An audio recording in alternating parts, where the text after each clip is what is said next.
When your voice is stolen by the devil itself, what else is there to do except destroy everything in your path?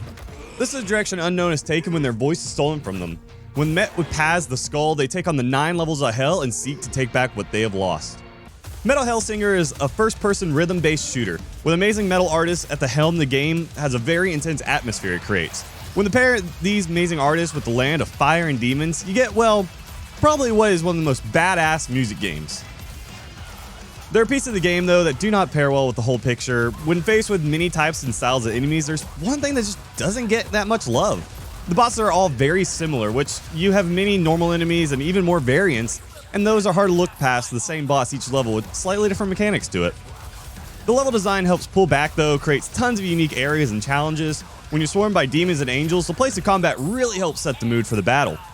From what looks like inspiration taken from Doom, the area style locations really help create a fun combat system that pairs well with the ever-going beat of the rhythm you must follow.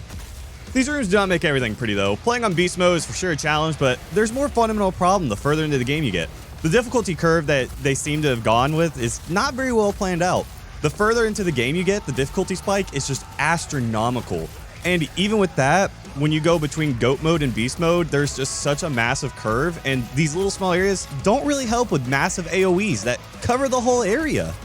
To pull away from the small space though, when you get a full ability to just unleash the movement of the game, it'll take you for a ride. Between the double jump, dashing, and what feels like bee hopping, you can glide around the area in the most beautiful swan. If swans had devil horns and giant wings wielding huge swords, that is. This type of movement is very needed with how fast-paced the gameplay is though, and overall creates a very fair gameplay style which added difficulty of the rhythm mechanic.